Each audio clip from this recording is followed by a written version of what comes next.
Hello दोस्तों, विजय classes पर आप सभी का एक बार फिर से स्वागत है। जैसा कि दोस्तों हमारी पिछली क्लास थी पदार्थ के बारे में, पदार्थ की अवस्थाओं के बारे में। उससे पहले की क्लास थी केमिस्ट्री इंट्रोडक्शन की। उसके बाद में हमने पढ़ाया था पदार्थ के बारे में। ठीक है, पदार्थ की अवस्थाओं के बारे में हमने चर्चा कर ली थी डिटेल से। हमने समस्थानिकों के बारे में जाना, संभारिक तत्व कौन से होते हैं उनके बारे में भी जाना। आज हम तत्वों के बारे में और डिटेल से पढ़ते हैं। हम देखते हैं कि तत्वों में इलेक्ट्रॉनिक विन्यास क्या होता है। तो चलिए स्टार्ट करते हैं इलेक्ट्रॉनिक विन्यास की ओर। दोस्तों, कंपटीशन एग्जाम में डायरेक्ट क्वेश्चन नहीं पूछा जाता इलेक्ट्रॉनिक विन्यास से, पर संयोजकताओं से पूछा जाता है। पर कभी डीपली जाए तो भी पूछा जा सकता है। ठीक है, तो इलेक्ट्रॉनिक विन्यास देखते हैं, इलेक्ट्रॉनिक विन्यास कैसे निकाला जाता है। सबसे पहले अपन देखते हैं कि हमने देखा कि इलेक्ट्रॉनों की खोज किसने की थी, जे थॉमसन ने की थी। और किस थ्योरी के अनुसार की थी, वाटरमेलन थ्योरी के अनुसार की थी, जिसमें उन्होंने एक वाटरमेलन को काटा और उन्होंने बताया कि जैसे उसमें बीज होते हैं किसमें, वाटरमेलन में, उसी तरह प्रोए हुए होते हैं बीज किसमें, अपने परमाणु के अंदर। पर ऐसा नहीं था, ये गलत साबित हुआ था। उसके बाद में हमने देखा कि इलेक्ट्रॉन्स एक निश्चित कक्षा में चक्कर लगाते हैं नाभिक के चारों ओर। तो देखते हैं, ये नाभिक हो गया और ऊर्जा, यहाँ पर नाभिक के चारों ओर कई ऊर्जा स्तर होते हैं निश्चित, जहाँ पर निश्चित ऊर्जा कक्षकों में इलेक्ट्रॉन्स चक्कर लगाते हैं।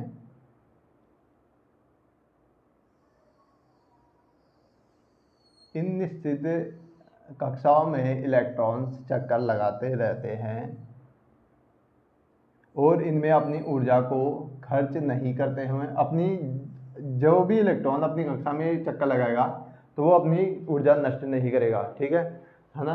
तो देखते हैं, देखिए नाभिक के पास में जो होगी कक्षा, उसे निम्न ऊर्जा स्तर के नाम से जानते हैं। ठीक है, हर क्लास, हर कक्षा को, हर क्लास को हम एक ऊर्जा स्तर के रूप में भी जानते हैं, ऊर्जा स्तर, या इन्हें हम बोल देंगे कोष के नाम से भी जानते हैं। इन कोषों को एन से भी डिनोट करते हैं। ये एन या तो एक हो सकता है, 2, 3, 4, 5, 6, 7, इस तरह से डिनोट किया जा सकता है। इन एन को एक और नाम से जानते हैं, जिसे बोलते हैं के, एल, एम और एन। इस के, एल, एम, एन को हम बाद में देखेंगे, पहले इलेक्ट्रॉनिक विन्यास को देखते हैं। तो जैसे ये एक हो गया, ये 2 हो गया, ये 3 हो गया, ये 4 हो गया। तो ये एक ऊर्जा स्तर हो गए, किसके, इलेक्ट्रॉन्स के, नाभिक के ऊर्जा स्तर हो गए। और हर एक कक्षा में एक निश्चित संख्या में ही इलेक्ट्रॉन रह सकते हैं, ज़्यादा नहीं हो सकते। ठीक है, इसे ही इलेक्ट्रॉनिक विन्यास बोलते हैं। और रहेंगे कैसे, देखिए संख्या भी फिक्स होती है इनकी, है ना। तो किस कक्षा में कितने इलेक्ट्रॉन होते हैं वो जानने के लिए ही इलेक्ट्रॉनिक विन्यास निकाला जाता है। तो देखिए, अब देखिए एक और चीज़ नोटिस कीजिएगा कि इन नाभिक तो हो ही गया दोस्तों, है ना। नाभिक के सबसे बाहरी कक्षा, भीतरी कक्षा, इनसे देखेंगे तो देखिए सबसे पहले होती है इन कक्षाओं में भी, यानी इन ऊर्जा स्तरों में भी उपकोष होते हैं। इनमें भी एक उपकोष होते हैं, इन ऊर्जा स्तरों में भी, है ना, कोष होते हैं, यानी उपकोष के में बटी हुई होती है, जिसे एस, पी, डी और एफ के नाम से अपन जानते हैं। एस, पी, डी, एफ के नाम से अपन जानते हैं। जैसे पहली कक्षा में बात करूं तो एस हो गया, दूसरे में एस और पी दोनों रहेंगे, तीसरे में एस, पी, डी तीनों रहेंगे, और चौथे में एस, पी, डी और एफ रहेंगे। ठीक है, जो नाभिक के सबसे पास कक्षा होगी उसे निम्न ऊर्जा स्तर के नाम से जानते हैं, यानी मैं इसे निम्न ऊर्जा स्तर के नाम से भी जान जाऊंगा। लेकिन जो दूर होगा, जो नाभिक से ज़्यादा दूर होगा, है ना, जिसकी पकड़ ज़्यादा दूर होगी, उसे उच्च ऊर्जा स्तर के नाम से भी जानते हैं। उच्च ऊर्जा स्तर, उच्च ऊर्जा स्तर के नाम से भी जानते हैं। एस, पी, डी, एफ, जैसे 1, ये 2s2 2p हो गया, ये 3 2s2, ये 3 के नाम से हो गई, ये तीसरी कक्षा है, यहाँ पर 4 चौथी कक्षा हो गई। ठीक है, इस तरह से। अब देखिए इन उपकोषों, जैसे एस, पी, डी, एफ से मैंने बताया, तो इन उपकोषों में भी खूब सारी कक्षाएं होती है और इनमें फिक्स इलेक्ट्रॉन्स होते हैं, मैंने अभी बताया। ठीक है, इन फिक्स इलेक्ट्रॉन्स को देखो किस में कितने होते हैं ये जानते हैं। एस में कितने इलेक्ट्रॉन होंगे, पी में कितने होंगे, डी में कितने होंगे और एफ में कितने होते हैं। ये एक मैं टेबल बना रहा हूँ उसके लिए, जैसे मैं ये यहाँ पर उपकोष बना रहा हूँ और यहाँ ये देखो सबसे पहले मैंने उपकोष बनाए, उपकोष। ठीक है, उपकोष के बाद में मैं बना रहा हूँ इलेक्ट्रॉन्स की संख्या। देखिए सबसे पहला एस लूँगा मैं, फिर पी लूँगा, फिर डी लूँगा, फिर मैं एस लूँगा, ठीक है, एस उपकोष लूँगा। एस उपकोष के अंदर जो इलेक्ट्रॉन्स के, जो एक परमाणु के इलेक्ट्रॉन्स की ऊर्जा स्तर ऊर्जा उपकोष है, उसमें एस के अंदर कितने इलेक्ट्रॉन्स आएंगे? मात्र 2 ही इलेक्ट्रॉन्स इसके अंदर आ सकते हैं एस के अंदर। पी के अंदर कितने आ सकते हैं? अधिकतम 6 आ सकते हैं। देखिए एस के अंदर अधिकतम इलेक्ट्रॉन्स की संख्या होगी 2, पी के अंदर अधिकतम इलेक्ट्रॉन्स की संख्या होगी 6 और डी के अंदर अधिकतम इलेक्ट्रॉन्स की संख्या होगी 10 और एफ के अंदर इलेक्ट्रॉन्स की संख्या कितनी होगी? 14। ठीक है, मैं डायग्राम बनाऊं तो मैं सबसे पहले लूँगा, देखो मैं लूँ अगर हाइड्रोजन जो पहले नंबर पर आता है तो उसको मैं दर्शाना चाहूँगा तो उसमें कितने इलेक्ट्रॉन्स हो सकते हैं? दोस्तों इलेक्ट्रॉन्स की संख्या जैसे प्रोटॉन्स की संख्या व्यक्त हो रही है इस तरफ से होगी। अब देखिए मैं हाइड्रोजन की बात करूँ तो हाइड्रोजन में एक क्या होता है, उसकी क्रमांक होता है 1, तो इसके अंदर एक ही इलेक्ट्रॉन्स आ सकेगा। हीलियम की बात करूंगा तो हीलियम में केवल 2 ही इलेक्ट्रॉन्स आ सकते हैं, तो मैं एस 1s और 1s फिर 1s1 1s2, तो यहाँ पर दोनों इलेक्ट्रॉन्स आ जाएंगे ये इस टाइप से। अब मैं लिथियम को लूँगा तो इसमें 3 होते हैं, ठीक है, तो पहले यह ऐसा आएगा, पहले दोनों उपकोष भरेंगे फिर एक उपकोष भर जाएगा इस टाइप से। मैं इसे आगे और डिटेल से बता रहा हूँ, मैं अभी एग्जांपल्स के तौर पर इसे बताया था अभी मैंने, ठीक है। तो ये नोट कर लेना, ये इंपॉर्टेंट है कि एस पी डी एफ में कितने कितने इलेक्ट्रॉन्स आएंगे। एस में आएंगे 2 इलेक्ट्रॉन्स, पी में आएंगे 6 इलेक्ट्रॉन्स, डी में आएंगे 10 इलेक्ट्रॉन्स और एफ में आएंगे 14 इलेक्ट्रॉन्स, ठीक है। इस तरह से इलेक्ट्रॉन्स का आता है। अब मैं बताता हूँ कि किस तरह से इलेक्ट्रॉनिक्स विन्यास भरा जाता है। दोस्तों ये इलेक्ट्रॉनिक्स विन्यास 11वीं 12वीं 10वीं के अंदर भी पूछा जाता है और जेईई नेट में भी काम आता है, तो ये इनके लिए भी इंपॉर्टेंस है, ठीक है। तो मैं स्टार्ट करता हूँ। अब ऊर्जा स्तर किस तरह से भरे जाते हैं, मैं एक ट्रिक से बताऊंगा आपको सबसे पहले कि इन ऊर्जा स्तर को याद कैसे किया जाता है। तो मैं इसे मिटा रहा हूँ अभी के लिए।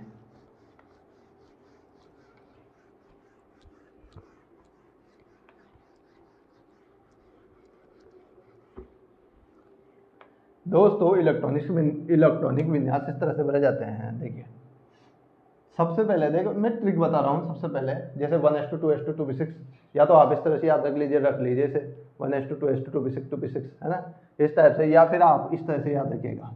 देखिए पहले एक गोला बनाएंगे अपन सबसे पहले, ठीक है, उसके नीचे 2 गोला।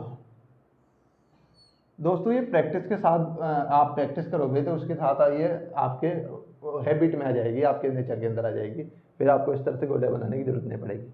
पर मैं इसके नीचे अभी एक और ट्रिक बताऊंगा, उससे भी आप याद कर सकते हो, या मैं इस ट्रिक से आपको याद करवा दूंगा कि इलेक्ट्रॉनिक विन्यास किस तरह से बढ़ते हैं। दोस्तों इन इलेक्ट्रॉनिक विन्यास को भरने का क्रम किसने बताया था? तो एक ओबोव नाम से वैज्ञानिक हुए, ठीक है। यहाँ पर ज़्यादा बड़े बन गए, इसे मिटा दो, थोड़े छोटे करते हैं इसे,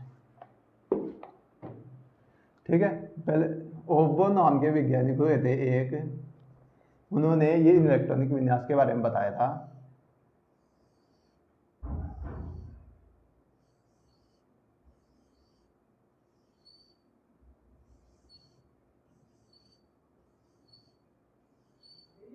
देखिए सिंपल सा है कि आप देखिए एक एक गोला बनाएंगे, पहले एक गोला फिर 2 गोला फिर 3 गोला, ठीक है, फिर 4 गोला, ठीक है, चौथा गोला ये इस टाइप से, और हर एक गोले को एक के नीचे एक डाल दीजिएगा,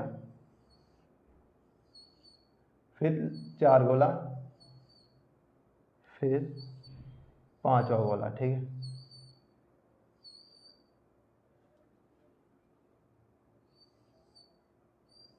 इस तरह से गोले में बांट दीजिएगा। सबसे पहले मैंने बताया था एस पी डी और एफ, ठीक है।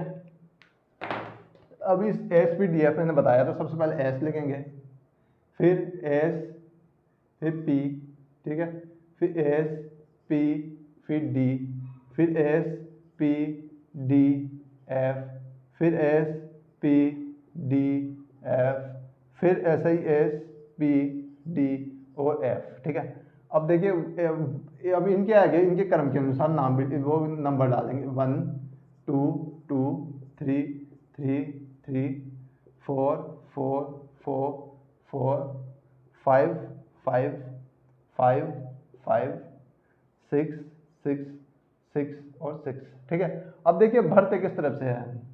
भरने के लिए सबसे पहले निम्न ऊर्जा स्तर, जिसे मैंने ए से डिनोट किया है, उससे स्टार्ट करेंगे। सबसे पहले निम्न ऊर्जा स्तरों से बढ़ना स्टार्ट करते हैं, फिर उसके बाद में उच्च ऊर्जा स्तरों की ओर बढ़ते जाते हैं। देखिए सबसे पहले निम्न ऊर्जा स्तर को देखिए इस टाइप से करेंगे, ये क्रम इस टाइप का होगा, मैंने तीर का निशान लगाया, फिर 2s, फिर 2p, ये मैंने इस टाइप से निशान लगाया।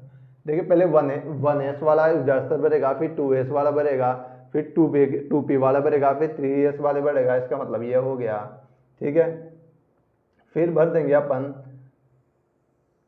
3p 4s। ठीक है, फिर भर देंगे अपन 3d 4p 4s 5s, फिर अपन भर देंगे 4d 5p 6s। इस तरह से अपन भरते चले जाएंगे। फिर भर देंगे अपन 4s, फिर fd, फिर fp, फिर भर देंगे 5f 6d, फिर 6f। इस तरह से हम ऊर्जा स्तर को भर देंगे और ये ऊर्जा स्तर इस तरह से भरेंगे। ठीक है, उसके बाद में ये, फिर ये, फिर ये, फिर ये, इस टाइप से ये ऊर्जा स्तर भर जाएंगे। अब मैं बताता हूँ एग्जाम्पल्स के द्वारा कि इसे किस तरह यूज में लिया जाएगा। हाँ तो दोस्तों ये इस तरफ से भरे जाएंगे। आप देखो मैं डायरेक्ट भी बताता हूँ, देखो किस टाइप से। अगर आप इस तरफ से याद रख सकते हो तो इस तरफ से याद रख दो। पहले 1s वाला भरेगा, फिर 2s वाला भरेगा, फिर इसके बाद में फिर 2p भरेगा, फिर 3s भरेगा, फिर 2p, फिर 3s वाला भरेगा। ठीक है, फिर 3s के बाद में भरेगा 4s 4p, सॉरी देखिए 1s फिर 2s, ठीक है, फिर 2p और 3s, है ना, 2p फिर 3s, फिर 3p और फिर 4s, फिर 3p फिर 4s। ठीक है, इस टाइप से भरेंगे। फिर 3d फिर 4p और फिर 5s। इस टाइप से ये क्रमांक भरते चले जाएंगे आगे तक, जब तक अपने एक कोर्स कंप्लीट नहीं होते हैं। ठीक है दोस्तों, मैं एक चीज़ और बताना चाहूँगा आपको, ओहमो का नियम। ये ओहमो का नियम ही है, मैं ओहमो का नियम यहाँ पर लिखा भी रहा हूँ, ऑफ बाउ का नियम या ऑफ बो का नियम।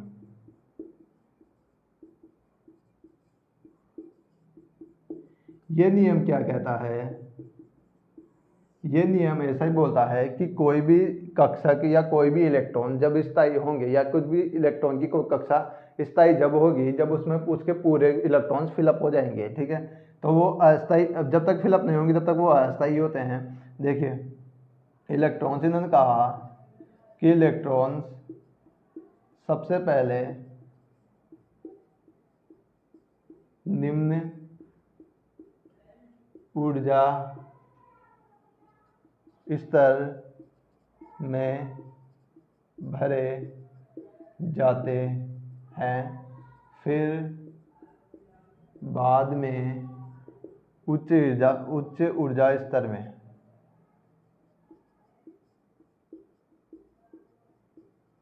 ठीक है, ये ओहमो का नियम था, ये भी ओहमो का ही नियम था। अब मैं दोस्तों इसे मिटा रहा हूँ और मैं बताता हूँ कि इस तरह यूज किस तरह से करना है आपको।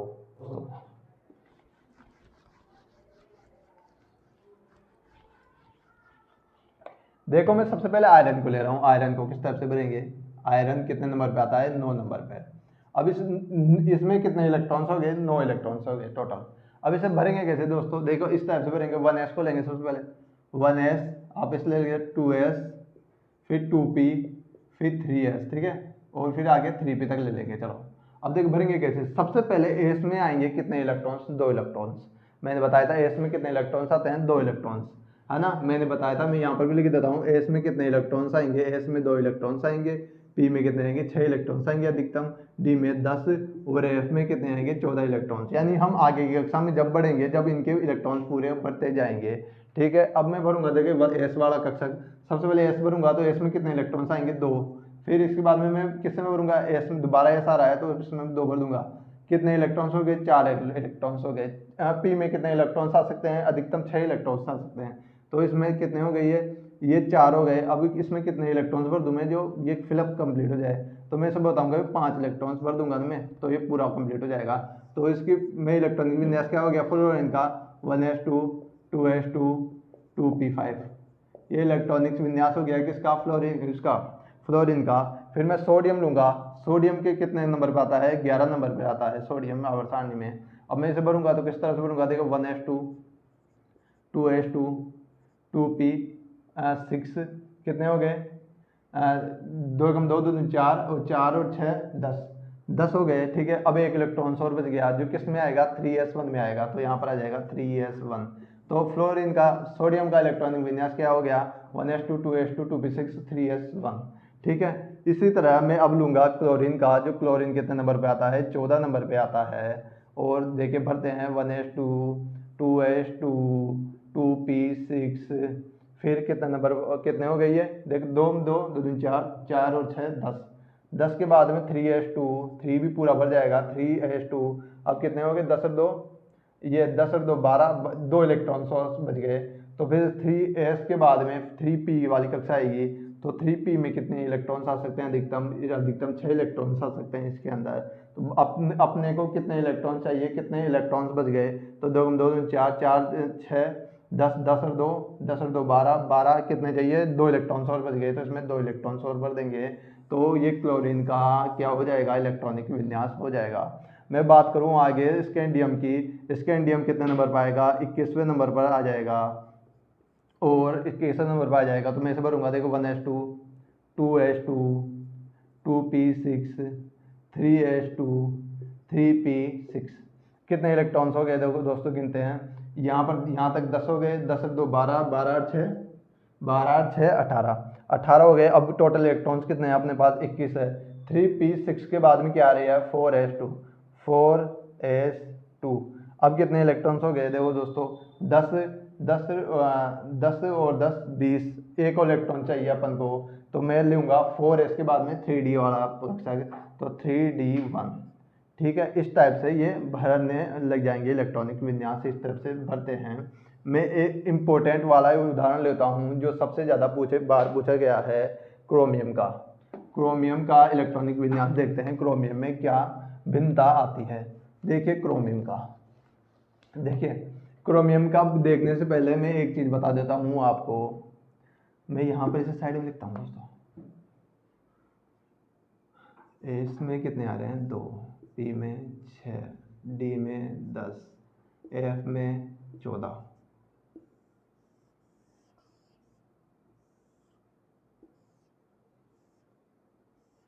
दोस्तों मैं बात करूँ एक चीज़ की, कि केमिस्ट्री होती है अपवादों की, ठीक है। इसमें अब केमिस्ट्री में अपवाद सबसे ज़्यादा होते हैं, ठीक है। एक्सेप्शन सबसे ज़्यादा किस में होते हैं, केमिस्ट्री में होते हैं। क्यों होते हैं दोस्तों, देखिए मैथ में सबसे कम होते हैं। क्यों, मैथ किसकी बनाई हुई है, इंसानों की बनाई हुई है, ठीक है। मनुष्य ने मैथ का ईजाद की है, मैथ को ईजाद किसने की है, अपने अपने किसने, इंसानों ने। तो इंसान जो बनाएगा, ठीक है, तो वो खुद के अकॉर्डिंग बनाएगा। पर केमिस्ट्री चलती है प्रकृति के हिसाब से, वो खुद के हिसाब से खुद जो उसको सहूलियत के हिसाब से जो ठीक होता है उस तरफ से काम करती है। इसी तरह केमिस्ट्री में क्या हो, केमिस्ट्री में गलतियां सबसे ज़्यादा पाई जाती है, यानी अपवाद सबसे ज़्यादा पाई जाती है, ये गलतियां नहीं। देखिए क्या एक नियम आता है दोस्तों, एक नियम होता है अर्धपूरित कक्षकों का,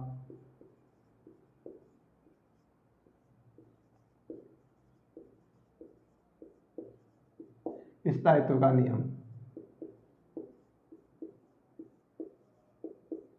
अब ये अर्धपूरित कक्षकों का स्थायित्व का नियम क्या है दोस्तों, ये देखते हैं। सबसे पहले देखो, इस नियम के अनुसार जब कोई कक्षक, देखिए जब कोई कक्षक जब पूर्ण भरे होते हैं, जैसे ये मैं डी ले रहा हूँ कक्षक जिसमें 5 डी ले रहा हूँ जिसमें 5 वो होंगे कक्षक, ठीक है। तो ये अर्धपूरित कक्षक हो गए, ठीक है। ये तो सबसे पहले इस टाइप से भरना होता है किसी भी कक्षक को, ठीक है। उसके बाद में ये संयुग्मन होंगे, पहले सब बाद में संयुग्मन होते हैं भरने के बाद में, पहले 5 इलेक्ट्रॉन सबके भरे होंगे, उसके बाद में संयुग्मन होंगे, ठीक है। अर्धपूरित कक्षकों के स्थायित्व का नियम ये कहता है कि जो कक्षक का, यानी कि जिस इलेक्ट्रॉन्स का या जो इलेक्ट्रॉन्स अपनी कक्षा को क्या है पूरा भर देगा, अर्धपूरित भी कर देगा ना, तो स्थायित्व हो जाएगा। तो इसलिए एक स्थायित्व का नियम चलता है। अब मैं बताता हूँ इसे उदाहरण के जरिए, क्रोमियम को लेकर, क्रोमियम अपवाद, यहाँ पर स्टार भी लगा देता हूँ, इंपोर्टेंट भी लगा देता हूँ और अपवाद भी लगा देता हूँ। क्या है क्रोमियम में, देखिए क्रोमियम कितने नंबर पर आता है, क्रोमियम आता है 24वें नंबर पर, ठीक है।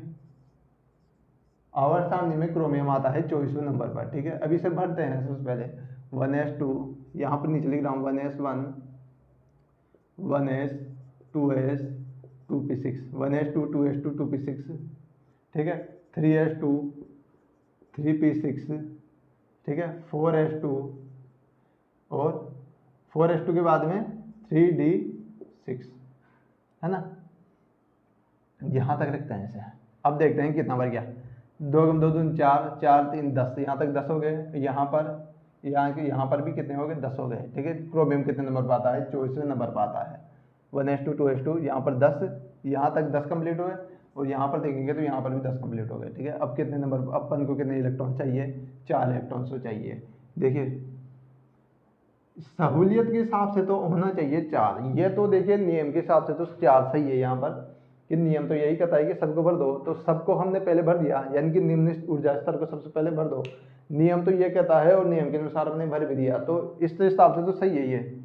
पर देखिए एक नियम मैंने बताया था अर्धपूरित कक्षकों का स्थायित्व का नियम, इस अनुसार देखिए डी में कक्षक पूर्ण होने के लिए, यानी अर्धपूरित कक्षक होने के लिए, मैंने यहाँ पर बताया था अर्धपूरित कक्षक, ये अर्धपूरित कक्षक है, 1 2 3 4 5, यहाँ तक भर दूंगा तो ये अर्धपूरित कक्षक कहलाएंगे। पर पूरे कब होंगे, जब यहाँ पर दोनों आ जाएंगे, ठीक है। 10 ऐसे 10 होंगे।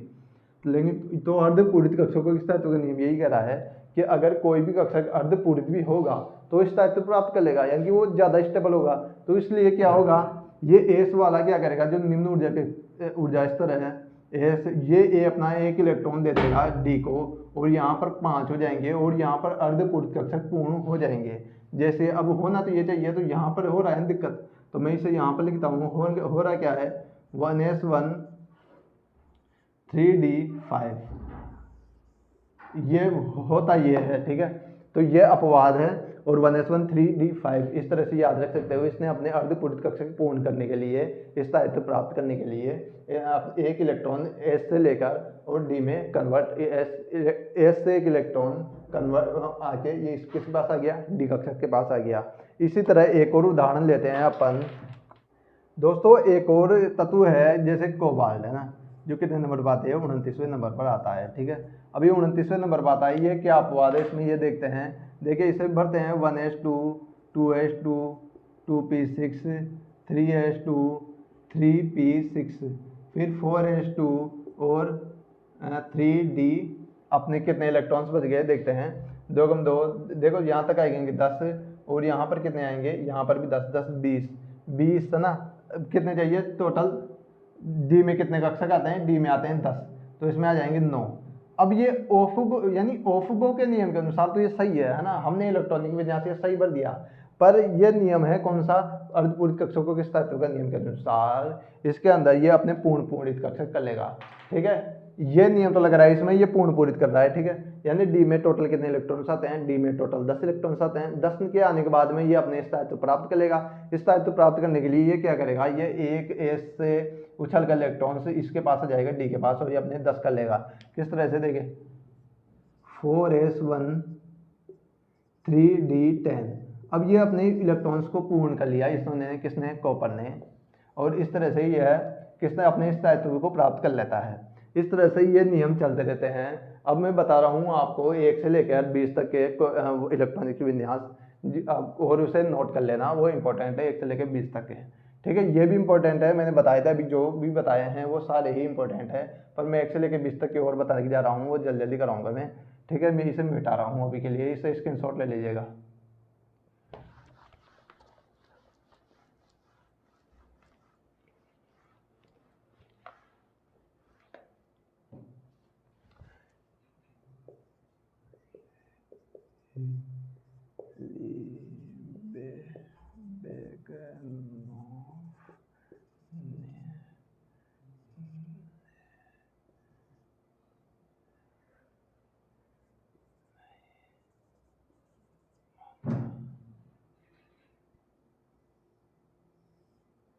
ठीक है, यहाँ तक लिख, अपन पहले यहाँ तक 11 तक लिखते हैं, ठीक है, 12 तक, 1 2 3 4 5 6 7 8 9 10 11 और 12, ठीक है।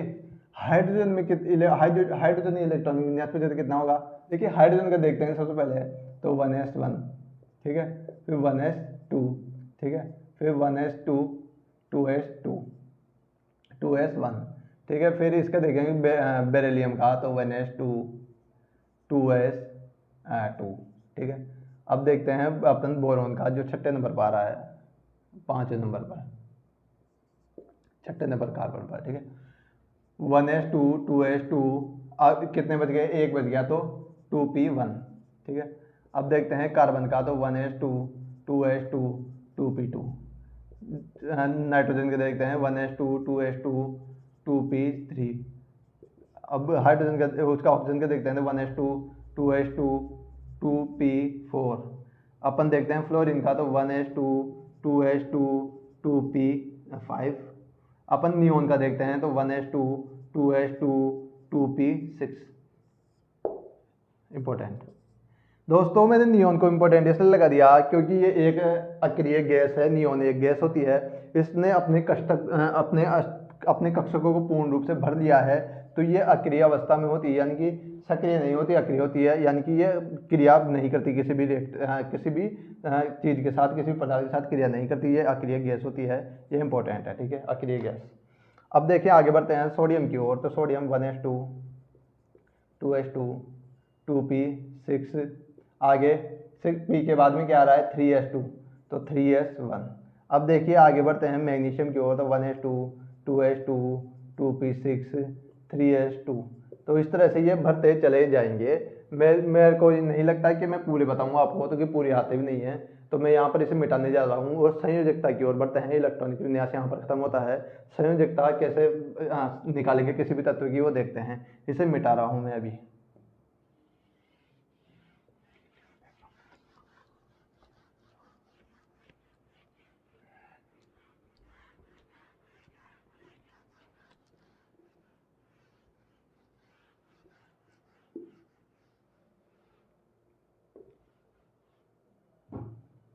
दोस्तों हम देखते हैं संयोजकता।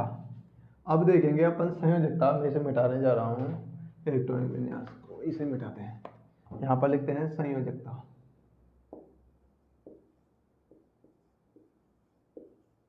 जिसे वैलेंसी के नाम से भी अपन जानते हैं। संयोजकता क्या होती है दोस्तों, अभी मैंने बताया था। इलेक्ट्रॉन किसी भी नाभिक के चारों ओर कक्षाएं होती है, उच्च स्तर। इन्हें किसी उच्च स्तर के नाम से, निम्न स्तर के नाम से, यानी ऊर्जा स्तरों के नाम से अपन जानते हैं। इन ऊर्जा स्तरों को मैंने KLMN के नाम से डिनोट किया था, और KLMN के बाद मैंने ये बताया था कि इसे 1 2 3 4 5 6 7 8 9 10 के नाम से भी अपन जान सकते हैं। इन KLMN के भी कुछ उपकोष होते हैं, जिसे SPDF के नाम से मैंने डिनोट किया था, और ऐसे इलेक्ट्रॉनिक विन्यास को मैंने इस तरह से बताया था। अब मैं बताता हूँ संयोजकता। संयोजकता क्या होती है, किसी भी इलेक्ट्रॉन्स के, यानी किसी भी पदार्थ की किसी दूसरे पदार्थ के साथ रिएक्ट करने की वो एक क्षमता होती है, यानी कि क्रिया करने की। वो संयोजकता वो होती है जो संयोग कर सके किसी दूसरे पदार्थ से, रासायनिक क्रिया के रूप से उससे जुड़ सकते हैं। इसे संयोजकता बोलते हैं। संयोजकता कैसे निकाली जाती है, ये भी क्वेश्चन इंपॉर्टेंट है, इसे बताते हैं संयोजकता कैसे निकालते हैं। जैसे सबसे पहले कक्षाएं में देखते हैं कोष कौन से, KL, M और N, ठीक है। इन कोषों को इस बोरबरी ने बताया था, ये सब बोरबरी ने बताया था कि बोरबरी, यहाँ पर लिखते हैं बोरबरी। बोरबरी ने बताया कि नाभिक के चारों ओर कुछ ऊर्जा स्तर होते हैं, है ना। उन ऊर्जा स्तरों को KLMN के रूप में उन्होंने डिनोट किया, और एक सूत्र भी दिया कि इन ऊर्जा स्तरों में एक निश्चित अनुपात में क्या हो सकते हैं, इलेक्ट्रॉन्स हो सकते हैं। इन इलेक्ट्रॉन्स को देखिए, इन इलेक्ट्रॉन्स को इन्होंने इस सूत्र से बताया कि किस तरह से हो सकते हैं। एक सूत्र दिया 2n²। यहाँ पर n क्या है, n एक कोष है, जिसे या ऊर्जा स्तर है, जिसे KLMN से डिनोट कर सकते हैं, या 1 2 3 या 4 से अपन डिनोट कर सकते हैं। एक का मतलब एक, यानी अगर मैं निकालूं कि K में कितने ऊर्जा स्तर होंगे, तो मैं देखिए इस तरह से देखता हूँ यहाँ पर टेबल बना के कि K में कितने इलेक्ट्रॉन्स आ सकते हैं अधिकतम। तो मैं बात करूँ तो 2, K कितने नंबर पर आ रहा है, 1 नंबर पर, तो 2 1 का स्क्वायर 2, यहाँ पर लिखते हैं, ठीक है, आपको समझाने में थोड़ी आसानी होगी। यहाँ पर लिखता हूँ 2 1 का स्क्वायर, ठीक है, तो कितना आ जाएगा 2। तो K में कितने इलेक्ट्रॉन्स आ सकते हैं अधिकतम, 2। फिर एल की बात करते हैं, एल में कितने इलेक्ट्रॉन्स आ सकते हैं। एल के अंदर आएंगे, एल 2 पे नंबर पर है तो 2 का स्क्वायर, 2 गुणा 2 का स्क्वायर, ठीक है। तो 2 गुणा 2 4, 4 और 2 8, तो इसमें अधिकतम 8 इलेक्ट्रॉन्स आ सकते हैं एल में। और एम में के में कितने इलेक्ट्रॉन्स आ सकते हैं, तो मैं देखता हूँ कि 2, 3 के स्क्वायर 2 बराबर कितने होंगे, 3 का स्क्वायर कितना होता है 9, 9 9 दूनी 18, इसमें टोटल 18 इलेक्ट्रॉन्स आ सकते हैं दोस्तों। और मैं बात करूँ 2, यहाँ पर सूत्र तो लिख देता हूँ मैं, 2n स्क्वायर से निकाल रहे हैं अपन, ठीक है। 2n स्क्वायर से ये निकाल रहे हैं, ये बोरबरी का नियम सूत्र है। अब देखिए 2, अभी चौथे नंबर पर कौन है, n है, तो n का स्क्वायर यानी 32 इलेक्ट्रॉन्स। तो n में कितने इलेक्ट्रॉन्स आ जाएंगे, इसमें 32 इलेक्ट्रॉन्स आ जाएंगे। इस तरह अन्य भी कक्षाओं के हम देख सकते हैं। और ये इलेक्ट्रॉन्स, बोरबरी ने ये बताया कि कोई भी पदार्थ या कोई भी तत्व है जो अपना अष्टक पूर्ण करना चाहता है, ठीक है, उस अष्टक का मतलब एक कक्षा में 8 इलेक्ट्रॉन्स फिक्स होते हैं, तो वो अपने कक्षक पूर्ण करके स्थायित्व प्राप्त करना चाहता है। हर कोई स्थायित्व प्राप्त करना चाहता है दोस्तों प्रगति के अंदर। जैसे मैं बात करूं तो मैं भी गवर्नमेंट जॉब लगना चाहता हूं और स्थायित्व होना चाहता हूं, मैं बिजनेस जमाना चाहता हूं, उसके स्थायित्व प्राप्त करना चाहता हूं। उसी तरह तत्व भी एक स्थायित्व को प्राप्त करना चाहते हैं और इसे अष्टक के नाम से अपन जानते हैं कि वो अपना अष्टक पूर्ण कर रहे हैं। अष्टक यानी 8 कक्षों का समूह, यानी वो अपने 8 कक्षों को भर के स्थायित्व बनना चाहते हैं। वो या तो किसी इलेक्ट्रॉन्स को देकर या किसी भी इलेक्ट्रॉन्स को त्याग कर या ग्रहण करके ये ऐसा कार्य करते हैं, या साझा कर कर भी ऐसा कार्य किया जाता है, इसलिए इसे संयोजकता भी बोलते हैं दोस्तों। बोरबरी ने क्या बताया कि तत्व अपना अष्टक पूर्ण करने के लिए, ठीक है, तत्व को अपना अष्टक पूर्ण करने के लिए किसी दूसरे तत्व से इलेक्ट्रॉन्स को ग्रहण करते हैं या क्या करते हैं, त्यागते हैं, या तत्व के, यहाँ पर दूसरा तत्व कितना सही हो गया, या दूसरे तत्व के साथ इलेक्ट्रॉन्स का साझा करते हैं, इसे संयोजकता के नाम से भी जानते हैं, संयोजकता के नाम से भी जानते हैं, ठीक है। तो बोरबरी के द्वारा दिया गया सूत्र है ये KLMN वाला, कि KLMN में कितने कितने इलेक्ट्रॉन्स आएंगे दोस्तों। सामान्यतः देखिए, निकालने से पहले मैं एक चीज़ बताता हूँ आपको, किसी तत्व में किस इलेक्ट्रॉन्स आएगा ये जानने से पहले ये जान लीजिए। देखिए अपन इस साइड लिखेंगे, इस साइड मिटाने है ना, तो देखिए 5 में बात करूँ कि 1 2 3 और 4 के साथ, ठीक है, यानी कि अपन 2 8 8 2 का फॉर्मूला अपनाएंगे सबसे पहले, ठीक है। यहाँ पे लिखता हूँ मैं, कौन सा फॉर्मूला अपनाएंगे अपन, 2 8 8 2 का फॉर्मूला अपनाएंगे संयोजकता जानने के लिए किसी दूसरे तत्व की, ठीक है। अपन देखिए है ना, 2 8 8 का, और 5 6 7 8 इलेक्ट्रॉन्स रहेंगे बाहर, ठीक है, 5 6 7 8 इलेक्ट्रॉन्स रहेंगे बाहर, तो उसे हम 8 माइनस n से क्या कर देंगे, गुणा 8 माइनस n से माइनस कर देंगे, 8 से माइनस कर देंगे जब 5 6 7 8 होंगे उसके बाद तब कक्षा में। देखिए एक चीज़ और बताता हूँ मैं आपको, किसी भी तत्व के बृहत्तम कोश में जितने इलेक्ट्रॉन्स होते हैं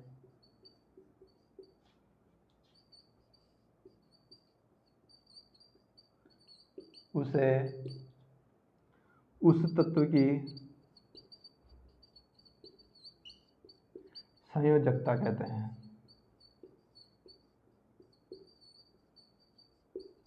तो मैं यहाँ पर संयोजकता बता रहा हूँ, तो मैंने 8 माइनस n किया है ना, 5 6 7 8 किया, तो किसी भी तत्व में अगर 5 6 7 8 के संख्या के अंदर इलेक्ट्रॉन्स होंगे, 5 6 7 8 के क्रम में इलेक्ट्रॉन्स होंगे, तो उसे हम 8 से माइनस कर देंगे। लेकिन अगर होंगे कितने 1 2 3 4, तो ये क्या होंगे, ये फिक्स होंगे, ठीक है, ये फिक्स होते हैं, 1 2 3 4 होंगे तो ये फिक्स होते हैं, इसमें कोई भी अपन चेंज नहीं करने वाले। ये भातम कोष में अगर 1 2 3 4 इलेक्ट्रॉन्स होंगे तो ये फिक्स होते हैं। अब मैं बताता हूँ 1 से लेकर 20 तक के संयोजकता, ठीक है, मैं इसे मिटाने जा रहा हूँ अभी के लिए।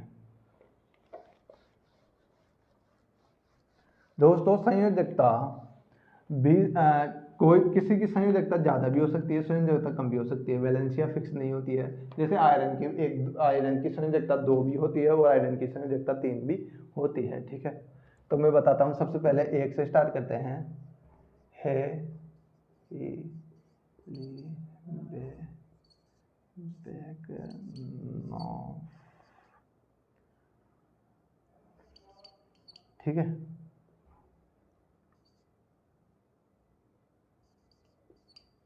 अपन 1 से स्टार्ट करते हैं सबसे पहले, ठीक है। मैं सूत्र कौन सा है, 2 8 8 2। संयोजकता निकालने से पहले एक चीज, 2 चीजें नोट कर लेना। आपको आना चाहिए सबसे पहले इलेक्ट्रॉनिक विन्यास, किसी भी तत्व के इलेक्ट्रॉनिक विन्यास आपको पता होगा, तभी आप संयोजकता निकाल सकते हो। तो इसके लिए आपको इलेक्ट्रॉनिक विन्यास याद होने चाहिए, और 20 तक तो सबको याद ही होने चाहिए, ठीक है। इसकी हाइड्रोजन की कितनी होती है, 1 होती है, ठीक है। अष्टक पूर्ण कर लेगा ना जो भी तत्व, वो क्या होगा, वो स्थायी हो जाएगा, ठीक है। स्थायी हो जाएगा, इसका मतलब वो सक्रिय नहीं रहेगा, क्रियावस्था में आ जाएगा, उसको किसी भी इलेक्ट्रॉन्स के दूसरे संयोग करने की जरूरत नहीं होगी। इसका मतलब ये हो गया अष्टक का मतलब। हाइड्रोजन में कितने हैं, हाइड्रोजन की संयोजकता, हाइड्रोजन कितने नंबर पर आता है, 1 नंबर पर आता है, तो इसकी संयोजकता कितनी हो जाएगी, 1 हो जाएगी, ठीक है। हीलियम कितने नंबर पर आता है, हीलियम आता है कितने नंबर पर, दूसरे नंबर पर, दूसरे नंबर पर आता है, तो इसकी संयोजकता कितनी हो जाएगी, 2 हो जाएगी दोस्तों। इसकी कितनी, अब 2 1, ठीक है। लिथियम की कितनी हो जाएगी, लिथियम तीसरे नंबर पर आ रहा है, लिथियम तीसरे नंबर पर आ रहा है, तो दोस्तों देखिए 2 1, ठीक है। 2 इसकी वो संयोजकता कितनी हो जाएगी, 1 हो जाएगी, वैलेंसी 1 हो जाएगी। बोरॉन बेरिलियम कितने नंबर पर आता है, चौथे नंबर पर आता है, बेरिलियम चौथे नंबर पर आ रहा है, ठीक है। बोरॉन 5 पे, कार्बन 6 पे, 7 पे नाइट्रोजन, 8 पे ऑक्सीजन, 9 पे फ्लोरीन, नियोन कितने पर, 10 पर, ठीक है, और 11वें नंबर पर सोडियम आता है, ठीक है। तो मैं बात कर रहा हूँ बोरोन की, बोरोन कितने नंबर पर आएगा, देखिए बेरिलियम कितने नंबर पर आता है, चौथे नंबर पर आता है, तो इसकी संयोजकता 2 1 2 2, तो इसकी संयोजकता कितनी हो जाएगी, भातम कोष में कितनी संख्या होगी, 2। मेरे को इससे मतलब नहीं है, ये पूर्ण भर चुका है, मेरे को इससे मतलब है क्योंकि ये कितने भातम कोष है इसका, तो एक भातम कोष में कितने इलेक्ट्रॉन हो गए, 2 हो गए, तो इसकी वैलेंसी कितनी हो जाएगी, 2 हो जाएगी। अगर बोरॉन की बात करूँ तो ये कितने नंबर पर आता है, 5वें नंबर पर आता है, तो 2, ये मैंने एक स्तर पर दिया, मैंने एक ऊर्जा स्तर पर दिया, दूसरे ऊर्जा स्तर पर होगा तो 5वें नंबर पर, तीसरे नंबर पर, ठीक है। तो इसकी वैलेंसी कितनी होगी, 3 हो गई। कार्बन की कितनी होगी, 2, है ना, और कितने 4, तो कार्बन की वैलेंसी कितनी हो गई, 4 हो गई, ठीक है। इसका मतलब इससे 4 इलेक्ट्रॉन्स, 4 वो ऐसे बोलते हैं ना, कार्बन के साथ 4 वो जुड़ सकते हैं, क्या जुड़ते हैं, कार्बन के साथ 4 दूसरे तत्व जुड़ सकते हैं, ठीक है। तो कार्बन की 4 वैलेंसिया हो गई, इस तरफ से होती है कार्बन, कार्बन के साथ 4 जुड़ सकते हैं, हाइड्रोजन हाइड्रोजन हाइड्रोजन, इस टाइप से, तो कार्बन की 4 हो गई, ठीक है। अब नाइट्रोजन की बात करेंगे तो 2 और ये 5, है ना, 5। मैंने क्या बताया था कि दोस्तों कि जब भी भातम कोष में 5 6 7 और 8 इलेक्ट्रॉन्स आ जाए, इसमें कितने 5, तो हम दे देंगे किससे भाग, 8 से माइनस कर देंगे, सॉरी, तो हम इसे 8 से माइनस करेंगे तो कितने होंगे, 8 - 5, तो कितना आ जाएगा, 3 आ जाएगा, तो इसकी वैलेंसी कितनी हो जाएगी, 3 हो जाएगी, ठीक है। अब मैं बात करूँगा ऑक्सीजन की कितनी वैलेंसी होती है, तो इसकी वैलेंसी देखेंगे, संयोजकता देखेंगे, 8 6, ठीक है, 8 और 6, तो मैं 8 से भाग दूंगा, 8 - 6 करूंगा तो कितनी हो जाएगी इसकी, 2, तो इसकी वैलेंसी कितनी हो जाएगी, 2 हो जाएगी दोस्तों। मैं बात करूंगा फ्लोरीन की वैलेंसी, फ्लोरीन कितने नंबर पर आता है, 90 नंबर पर आता है आवर्त सारणी में, तो मैं आवर्त देखिए 2 और ये 7, तो इसकी वैलेंसी कितनी हो जाएगी, 8 - 7 यानी 1, ठीक है।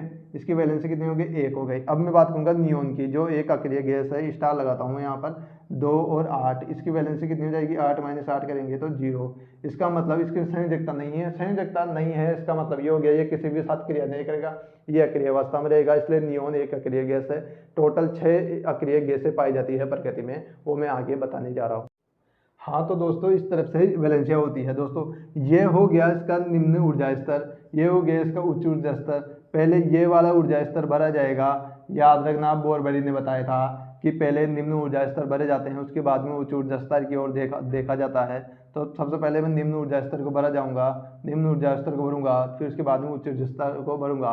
और इसके मैंने बताया था कि 4 तक तो फिक्स होगा, ठीक है, 4 तक तो मामला फिक्स हो जाएगा, यानी 4 संयोजकता आएगी तब तक तो फिक्स है। यानी कि 72 कोषों में इलेक्ट्रॉन की संख्या 4 होगी, तब तक तो संयोजकता 4 ही होगी। लेकिन 72 कक्षा में 5, 6, 7, 8 आएंगे, मैंने वहां पर बताया 5, 6, 7, 8 आएंगे 72 कोषों की संख्या।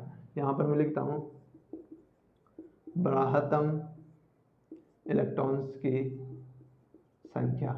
अगर 5, 6, 7, 8 आई तो 8 माइनस 2 कर देंगे। अगर 72 कोषों में इलेक्ट्रॉन्स होंगे 1, 2, 3 और ये 4, तो इसमें हम कुछ 8 से माइनस नहीं करेंगे, इसे इस तरफ से देखे जा सकते हैं। मैं 20 तक के बताने जा रहा हूँ, तो मैं इसे यहाँ पर मिटाता हूँ दोस्तों। हाँ मैं दोस्तों मैं इसे यहाँ तक मिटा देता हूँ और मैं आगे लिखता हूँ। जैसे सोडियम 11 नंबर पर कौन आएगा, यहाँ पर मैं लाइन खींचता हूँ एक, और 11 नंबर पर आएगा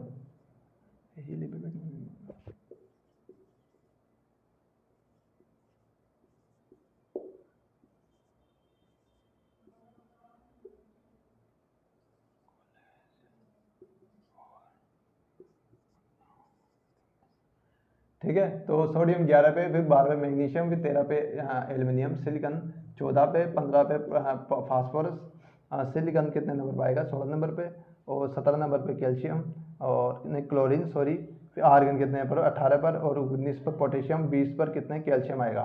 ठीक है, अपन वापस देखते हैं कि इनकी वैलेंसिया कितनी होगी।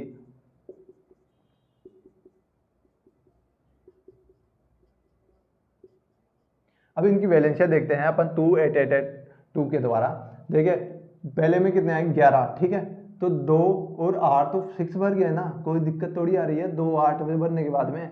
अब कितने भरेंगे 2, 8 कितने हो गए 10 हो गए, एक ही तो भरना है, तो इसकी वैलेंसी 1 आ गई। मैंने क्या बताया था 72 कोष में कितने 72 कोष कौन सा हो गया इसका, ये 1 वाला।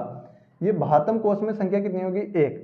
अब मैं बताया था कि 1, 2, 3, 4 72 कोष में अगर कोई भी इलेक्ट्रॉन्स होंगे 1, 2, 3, 4, तो 8 से माइनस नहीं करेंगे।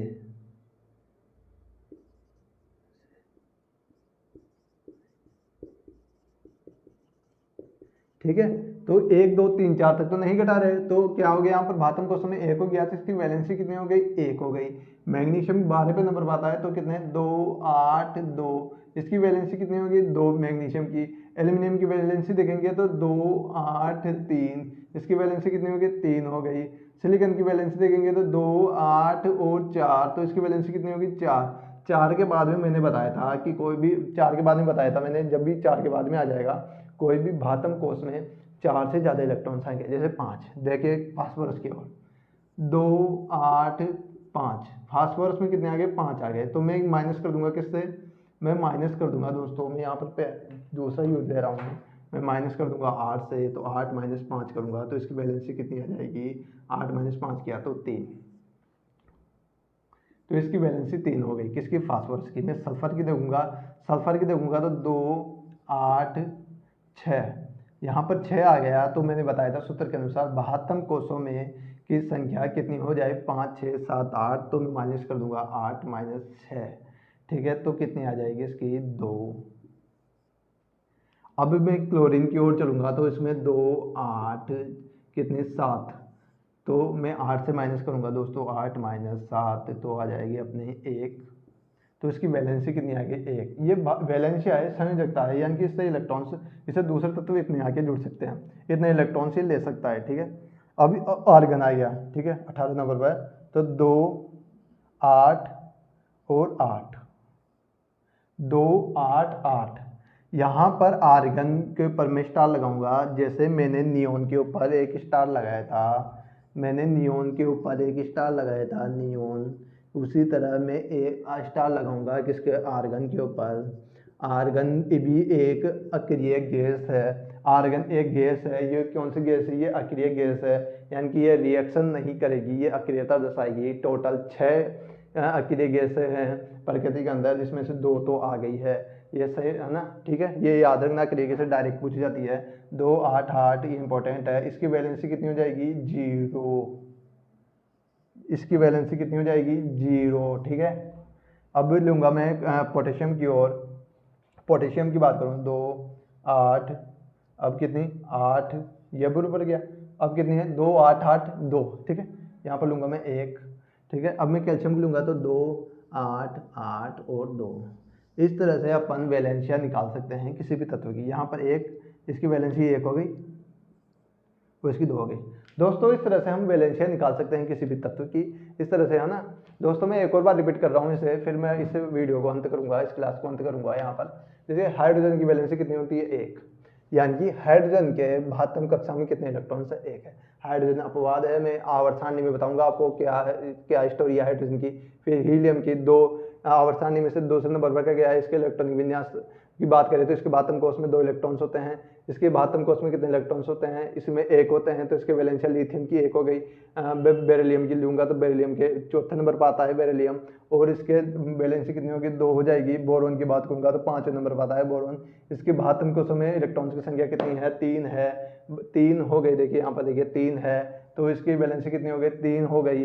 कार्बन कितने नंबर पर आता है 6ठे नंबर पर आता है, 6ठे नंबर पर आ रहा है, तो इसकी वैलेंसी कितनी हो जाएगी 4 हो जाएगी वैलेंसी, क्योंकि इसके 72 कोष में 4 इलेक्ट्रॉन्स है। मैं दूंगा नाइट्रोजन को तो 2 5, मैंने बताया था 5 6 7 8 के बाद में अगर 72 कोष में 5 6 7 8 इलेक्ट्रॉन्स होंगे तो मैं 8 से माइनस कर दूंगा, तो कितने हो जाएगी 8 - 5 करूंगा तो 3 हो जाएगी। फिर मैं ऑक्सीजन को लूंगा जो 8वें नंबर पर आता है, उसके 72 कोष में 6 इलेक्ट्रॉन्स है, तो मैं 8 - 6 करूंगा तो 2 हो जाएंगे। मैं फ्लोरीन को लूंगा तो 2 72 कोष में 7 इलेक्ट्रॉन्स है, तो मैं 8 से माइनस कर दूंगा तो 1 आ जाएगा। मैं नियोन को लूंगा जो एक अक्रिय गैस है 2 8 8 8, नियोन में एक भी संयोजकता नहीं पाई जाती, उसकी वैलेंसी 0 होती है, तो वैलेंसी जब भी 0 होगी तो वो अक्रिय गैस होगा। ये इंपॉर्टेंट है नियोन। नियोन 10वें नंबर पर आ रहा है और आपको याद रखना है नियोन को। मैं सोडियम को लूंगा तो इसकी वैलेंसी कितनी हो जाएगी 1 हो जाएगी, तो 8 8 1।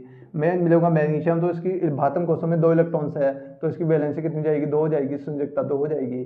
अगर मैं एल्यूमिनियम को लूंगा तो 2 8 8 3, इसकी वैलेंसी 3 हो जाएगी, इसकी वैलेंसी 4 हो जाएगी सिलिकॉन की। मैं फास्फोरस की बात करूंगा तो 5 हो गए, तो 8 - 5 करूंगा 3 हो जाएगी। इसी तरह मैं सल्फर को लूंगा तो सल्फर की वैलेंसी 2 है। क्लोरीन की लूंगा तो इसकी वैलेंसी क्लोरीन की 1 है, और मैं आर्गन को लूंगा तो आर्गन एक अक्रिय गैस है, इसकी वैलेंसी 0 होती है, तो यहाँ पर कोई भी ये अक्रियता दर्शाएगी। अक्रियता का मतलब है ये संयोजकता नहीं है इसकी, ये दूसरे अक्रिय पड़ी होती है, ये किसी के साथ रिएक्ट नहीं करती, किसी के साथ क्रिया नहीं करती। जैसे ऑक्सीजन किसी के साथ क्रिया कर लेता है, ऑक्सीकरण किसी के साथ भी हो जाता है। मैं जैसे बात करूँ आयरन की, आयरन ऑक्सीजन के साथ क्रिया करता है, क्यों करता है, क्योंकि इसकी वैलेंसिया में वैलेंसी होती है। आयरन की बात करूंगा तो मैं आयरन की बात करूंगा तो मैं आयरन में क्या होता है दोस्तों, आयरन के अंदर वैलेंसिया 2 पाई जाती है, एक तो प्लस में 2 एक प्लस में 3, ठीक है। ये मैं आगे बताने जा रहा हूँ आपको। ये आर्गन के हो गए, अक्रिय गैस हो गई। पोटेशियम की बात करूंगा तो इसकी वैलेंसी कितनी होती है 1 होती है। कैल्शियम की बात करूंगा तो इसकी वैलेंसी में 2 होते हैं, क्योंकि इनके 72 कोष में, यानी 72 कोष में इलेक्ट्रॉनों की संख्या 2 होती है। दोस्तों ये संयोजकता वही है, ये अष्टक पूर्ण करने के लिए दूसरे तत्व से इलेक्ट्रॉन्स ले सकते हैं, इलेक्ट्रॉन्स दे सकते हैं।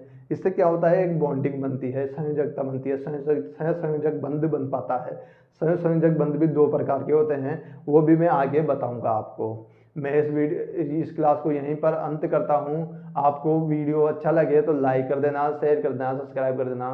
दोस्तों इस क्लास से रिलेटेड आपको कोई भी डाउट हो तो कमेंट बॉक्स में आप कमेंट कर सकते हो।